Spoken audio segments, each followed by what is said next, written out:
So thank you very much, first of all, to the organizers, and it's a great honor to speak at this conference. I should say that this, is all this work I'll talk about is based on work with several collaborators, Kyriakos, Shovik, Jan William Bryan, and Sudeep Ghosh. But there's a very important collaborator who doesn't appear on our papers, but actually was also instrumental in making these papers happen. And that, of course, is Penta. And the reason for that is that, work, of course, is enabled by institutions. And I'm very grateful to Penta for having me at ICTS and giving me the opportunity to do all of this work, which I'll talk about. And so in a sense, he was very instrumental in making this happen. I know there was a lot of discussion of this yesterday, but I chose this photograph also to point out that the fact that the campus looks like this now is due in very great part to Penta, and there were a lot of difficulties that went into this. In fact, I remember, I think it was in November 2009, once I happened to be on a taxi back from Bombay Airport to TIFR. I was a postdoc at that time. I didn't even know Penta very well. And Penta said, I'm coming from the Atomic Energy Commission meeting in Delhi. And when I was there, I felt like this character in the movie The Godfather, which some of you have seen. And he said, this character is standing outside and rehearsing. He's saying, I'm very grateful and honored, Don Corleone, that you have invited me into your home. And I felt like that while I was there, that these government people had invited me, and I kept rehearsing that. And so the powers that be were not always sympathetic to the formation of the institute. And in fact, this institute has come up very fast. In fact, just a few years ago, it looked like this. And in fact, in Microsoft current image in Bing, it still looks like this. And this is not very old. This is their recent, and even Google. Microsoft is always a little behind time, but even Google, you see, doesn't even have the big tower that we have on the side. So these things have come up very fast. Just a few years ago, we were laying the foundation stone, and I'm very grateful to Penta for doing all the heavy lifting and making sure that this happened. So he is really a collaborator. Okay, so I want to talk about some simple things today. So I want to talk about the information paradox, and as you know, there's been a lot of recent activity on the information paradox. A lot of that activity actually has gone in the AdS CFT direction, and that's one branch which is interesting, and it's starts with the work of AMPSS, and then there were many more papers. And really the question that people were addressing there was not what one calls the information paradox, but rather a question of how does one describe the black hole interior in AdS CFT. And there's been a lot of literature on this. In my opinion, I feel that there are two alternatives that we have here. One of them is that you could actually describe the black hole interior using what's called a state-dependent map between the bulk and the boundary, or you could accept, in fact, that generic states in AdS CFT don't have an interior. But in fact, precisely because there's been so much discussion on this aspect and on the state dependence, I thought I'll talk about something that in a sense is more interesting, but perhaps also somewhat simpler in a way, and that has to do with evaporating black holes. And in fact, we've made some progress towards refining and understanding the information paradox also for evaporating black holes, which are not large AdS black holes, which is the left side of this transparency. In fact, starting with the work of Mathur on the strong subadditivity of entropy, we've made some progress on that. And I want to describe this progress on refining the paradox and also on resolving it somewhat, at least in some toy models, somewhat precisely through a version of complementarity. So I'll talk only about the left part of this slide, not about this part. And I want to emphasize for those of you who follow this discussions that everything I'll say today has nothing to do with this issue of state dependence that we've discussed a lot. Okay, so let me actually, before I start with these refinements of the information paradox, let me just remind you about the naive information paradox, not because this is what I'll talk about, but just to remind you about the importance of the black hole interior, even in these discussions.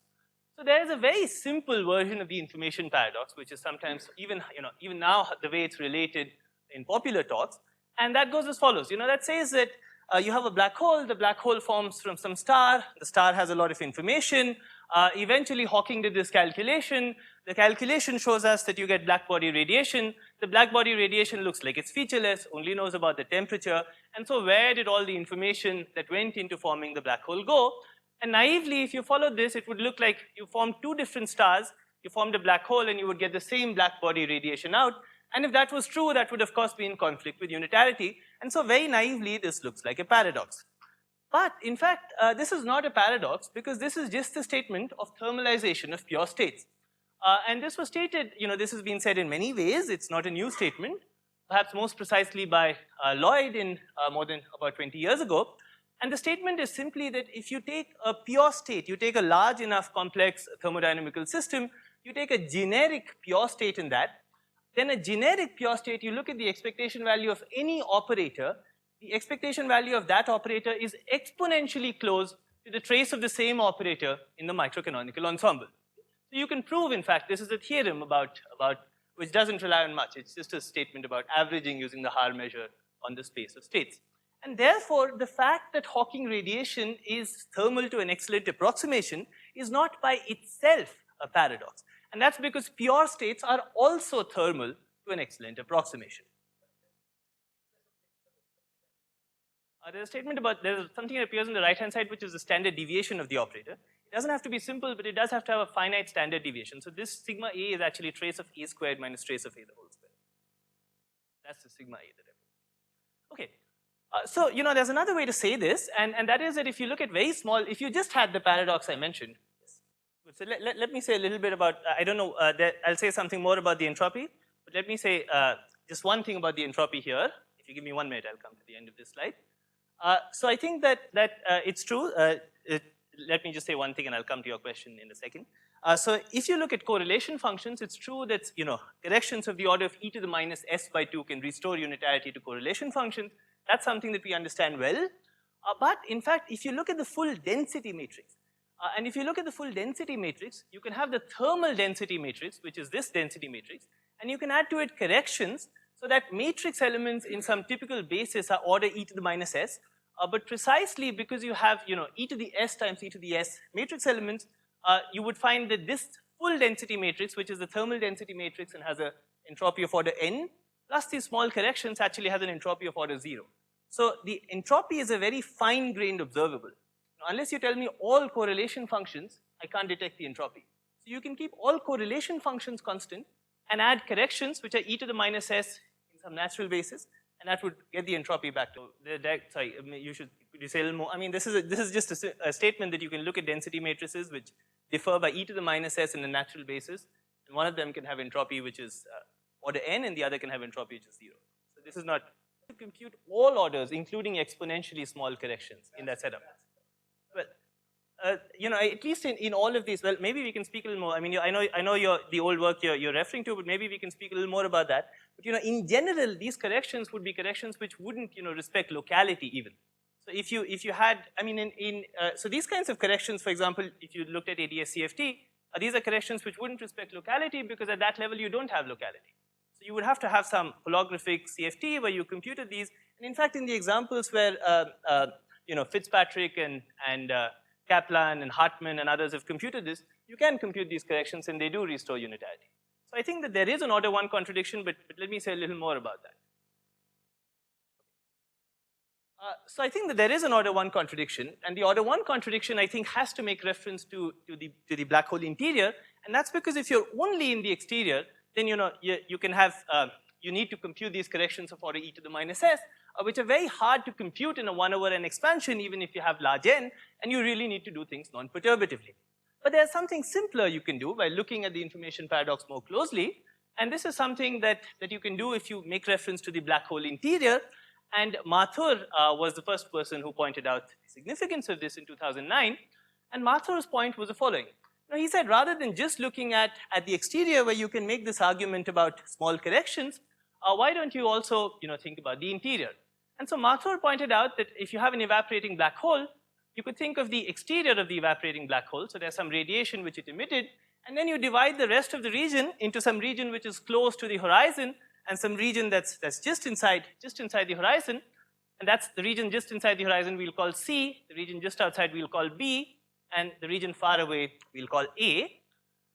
Then, in fact, if the black hole is formed by collapse of a pure state, you can use some very general arguments to argue that, in fact, if you look at the entropy of this region A, the entropy of this region A initially starts with 0 because there's nothing there, it goes up to some level and then it comes down monotonically, and the time at which it turns is what's called the page time. So you can argue that the entropy of this region A has to have this form based on general arguments about entanglement entropy, and this is the argument that Page made. Mathur then pointed out that in fact, if you combine this with some simple additional analysis of Hawking radiation, then you find that if you look at the entropy of this system A and you look at this region B, then the Hawking radiation is going out from B into A. Therefore, A at a time, past the Page time, after one additional time step, is what A and B was at an original time step. And therefore, okay, sure. Sorry, this is bad notation, but let me just, yeah. Okay.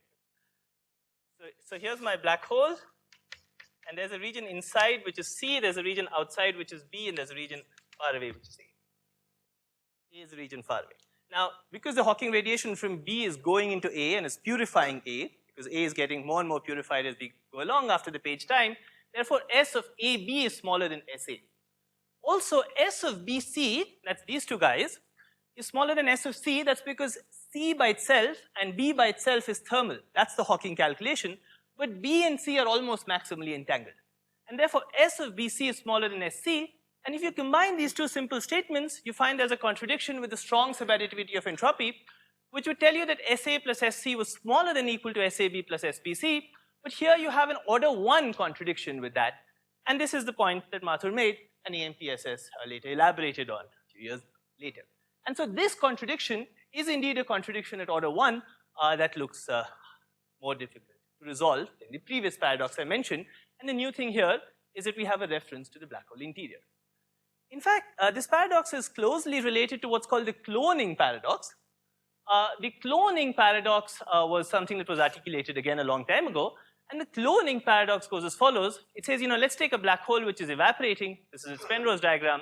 And we quantize this black hole on nice slices. When you quantize this black hole on nice slices, you can draw these slices that cut through the interior and that go upwards, that hug the horizon and capture a lot of the outgoing Hawking radiation.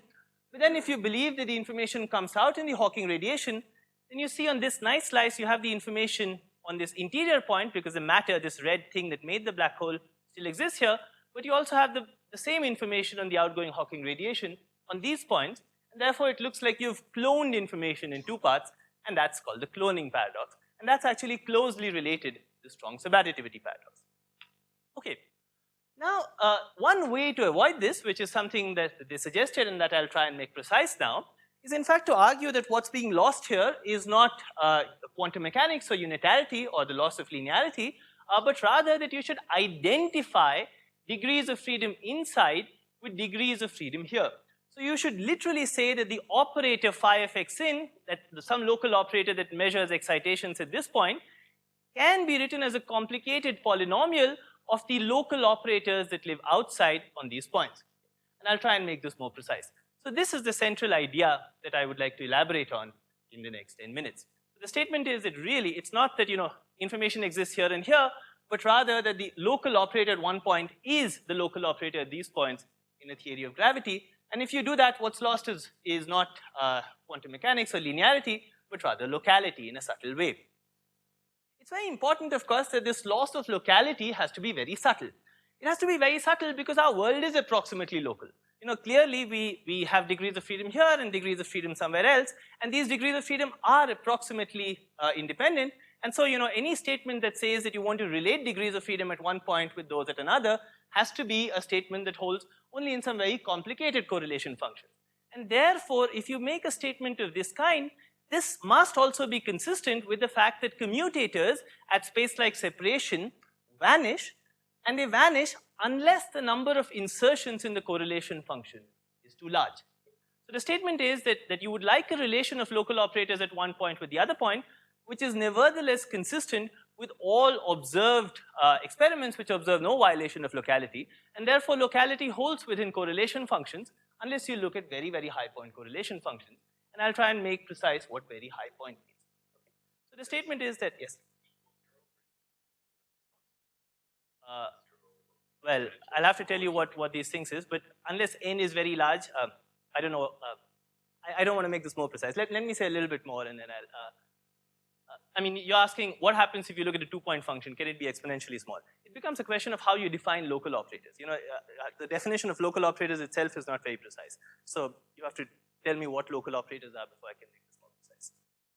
Okay, good. Let me say that if you had such a relation of complementarity, it would also resolve this strong subadditivity paradox because it would tell you that these three systems, A, B, and C, were not independent subsystems. And if they're not independent subsystems, then strong subadditivity doesn't hold. Correct. There's no factorization of the Hilbert space into A and B and C. That's right. Okay, good. So now let me try, now you know this sounds like an interesting idea, but I think a very legitimate question would be, you know, can you make this precise? You know, is there a formula you can write down that realizes this? And the answer to that, surprisingly, is actually yes, without so much effort. So in fact, I want to describe how a relation of this kind holds even in empty anti-de Sitter space, you know, not even in the presence of a black hole, but how you can explicitly turn the relation I mentioned into a formula just in empty anti-de Sitter space. So this is some work I did earlier with these authors about a few months ago, and the setup is as follows. So the setup is, think of empty anti-de Sitter space. Empty anti-de Sitter space you can think of as a solid cylinder. In the middle of a, you know, and then think of a band on the boundary of AdS. That's this band B that lives in the boundary of AdS. This band B is smaller than the light crossing time of anti-de Sitter space. So because it's smaller than the light crossing time of anti-de Sitter space, you see that there are points in the middle of AdS that are completely causally disconnected from this band. And there's in fact an entire causal diamond in the middle of AdS that's disconnected from this band. And that causal diamond I'll call D. And then there's a complementary region, which I'll call D bar. Okay? And the claim is, and I'll show you, that you can in fact write an operator in the center of AdS in this causal diamond in terms of operators that live on this band, all of which are uniformly spatially separated from this operator in the center of the causal diamond. And if that would then be an explicit realization of the kind of formula I mentioned. Okay, yes. The band is causally related to D bar. The band is actually just this region of the boundary.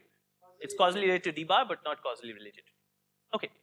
So the first statement is that, you know, you can write this operator in the center of AdS, almost an elementary statement in terms of some complete basis of states. You can work out what these coefficients C and M are. They're just coefficients that come from looking at effective field theory and quantizing fields in AdS. So this operator in the middle of AdS can be written in terms of some complete basis of states.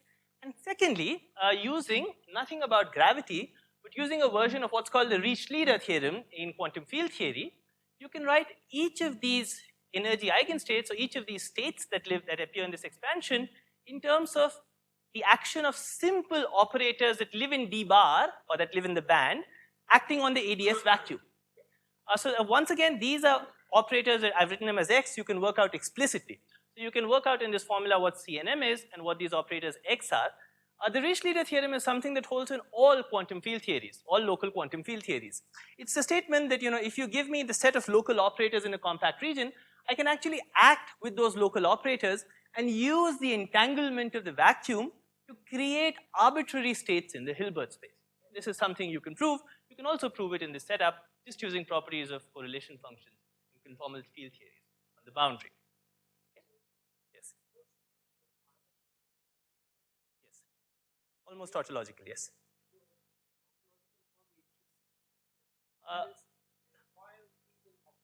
Yes.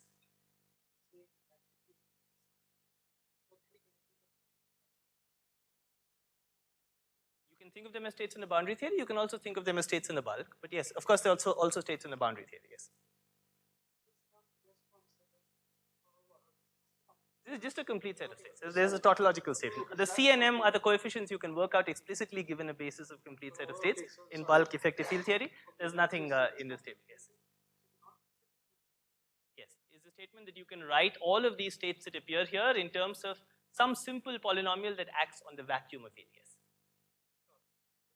I have not used AdS CFT here. In fact, as I'll point out, I'll use AdS CFT in a very subtle way, but not so much. It's a rather general formula. I haven't even used gravity so far. But so far I've not also violated locality. What I've said right now is true in all quantum field theories. Yes. Yes. That's true. You know, if you allow me to act with all Hermitian operators in the region, I can create the moon in Alpha Centauri. But you know, I'm only allowed to really act with unitary operators. But if you allow me all Hermitian operators, I can manipulate the entanglement of the vacuum to create the moon in Alpha Centauri. So this is something which is okay. Good. So now and get all states. So now, what is new about gravity? What's new about gravity is that you can also get the projector on the vacuum. So in fact, you can use a very complicated polynomial in B to approximate also the projector in the vacuum, which is this projector 0, 0. And the reason for that is that the Hamiltonian is a boundary term in gravity. And because the Hamiltonian is a boundary term, and because you don't have an infrared problem in AdS, because there's a nice infrared gap, you can write the projector on the vacuum just as a limit of e to the minus alpha h. H is a boundary operator. And in fact, you can take this exponential and you can truncate it at a finite number of terms. The reason for these cutoffs is, so you can just take this e to the minus alpha h at large alpha. How large do you have to take alpha to be? Remember that there's an infrared cutoff in empty AdS, which is the AdS scale. So if you take alpha to be this number, just LAdS into log of the ratio of the Planck length and AdS scale, then in fact e to the minus alpha h kills everything except for the vacuum by a factor which is L Planck over LAdS. So you see that this operator, this polynomial with this value of alpha and this value of NC, this value of NC comes about, it's just a question of how many terms you have to keep in a polynomial to well approximate an exponential.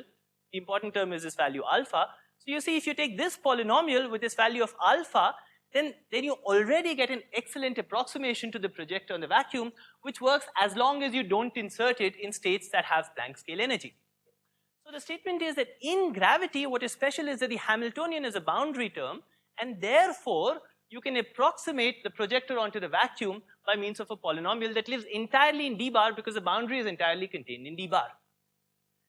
And now if you combine the Riche-Leiter theorem I mentioned and this fact that the Hamiltonian is a boundary term, you get now a formula, and this is really a formula, you can work out all terms here, that says that an operator in the middle of D, is actually, can be written in terms of, this operator xn, which came from the Riche-Leiter theorem, its conjugate, xm bar, and this polynomial that lives in the middle. So remember, these create the states n acting on the vacuum. This approximates 0, 0. So you act on them on the left, you get n, on the right-hand side, you get m, and you recover the expansion that you had. And this expansion is explicitly consistent with locality because the coefficients Cmn that you worked out were explicitly consistent with locality. So you see here that you can take an operator in the middle of AdS and you can write it as a complicated enough polynomial. And this polynomial is very complicated because it has of order n terms. You remember the number of terms I had to keep was of order L AdS by L Planck, and that's of order n. And therefore I have to keep of order n terms, but if I'm allowed to use polynomials that are this complicated, then I can completely violate locality and write an operator in the middle of AdS in terms of operators that live on the boundary this way. So this is an example, a toy model of how you can realize this idea of black hole complementarity in an explicit way. Yes?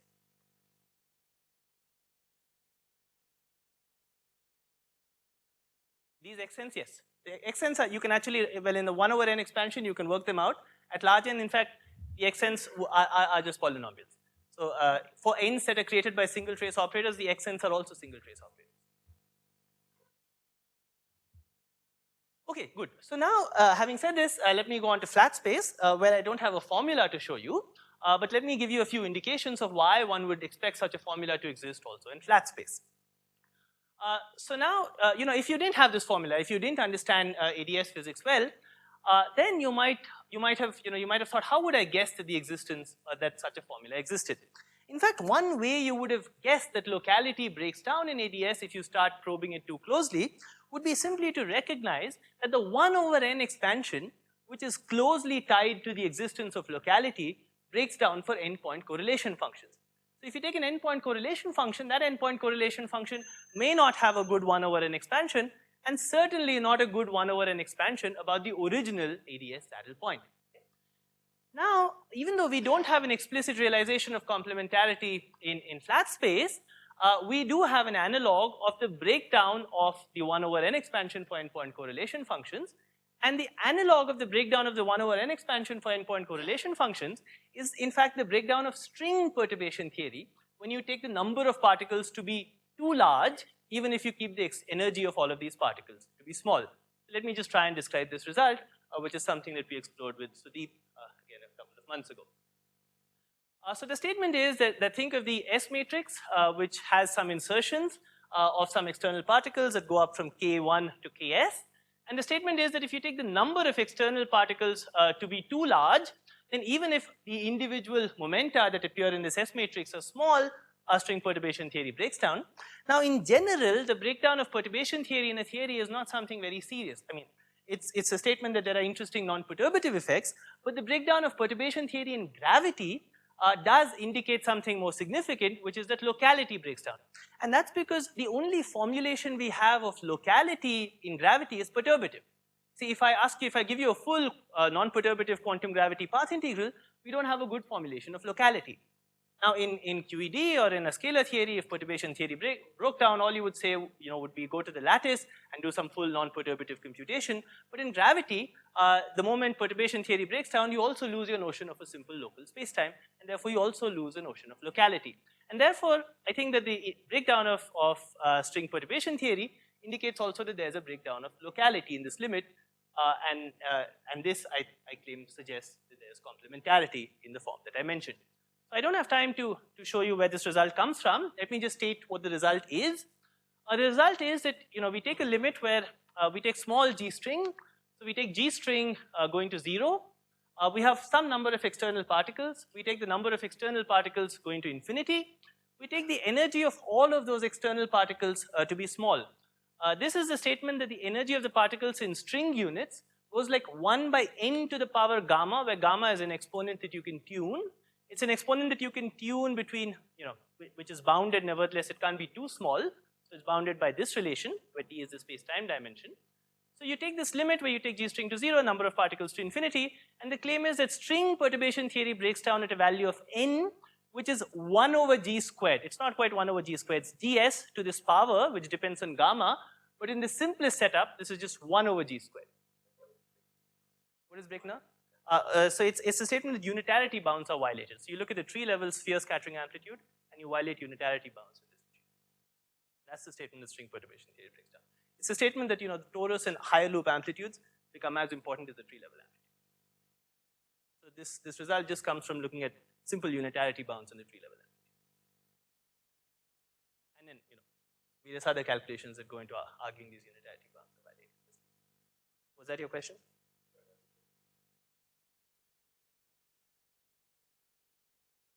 No, it's just a statement that in general there's a genus expansion which is controlled by G string. With the powers of G string, the sphere term is more important than the torus term. So the statement is that the sphere term, because of the way the volume of moduli space grows, becomes so large that it overwhelms the torus term, even if you include the factors of G string. So it's a statement that the genus expansion breaks down.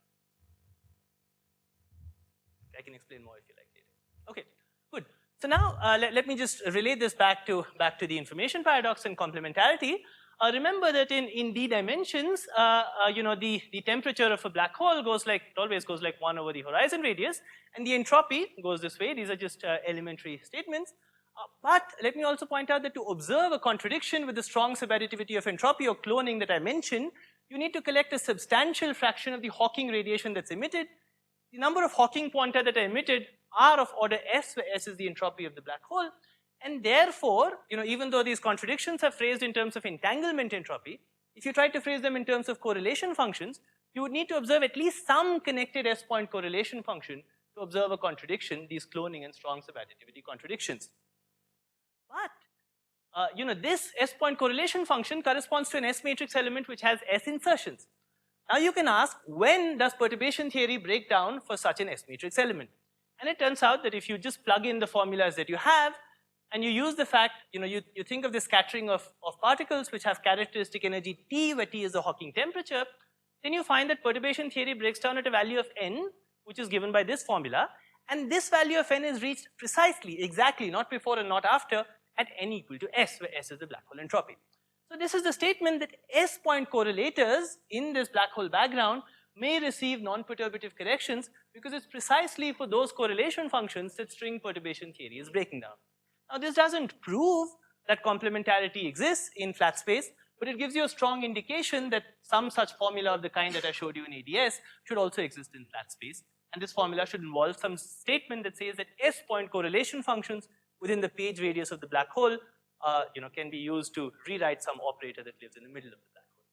Okay, so that's all I have to say. Let me just end. I pointed out that if you do a close examination of black hole evaporation, the close examination of black hole evaporation indicates the necessity of non-local effects, which are of this form, which say that a local operator at one place needs to be identified with a complicated enough combination of local operators elsewhere.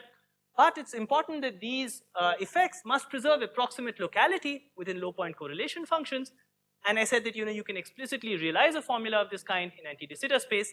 In flat space, we don't have an explicit formula of this kind. But the fact that string perturbation theory breaks down for large numbers of particles suggests that a formula of this kind might exist, which hopefully we will have something more to say about.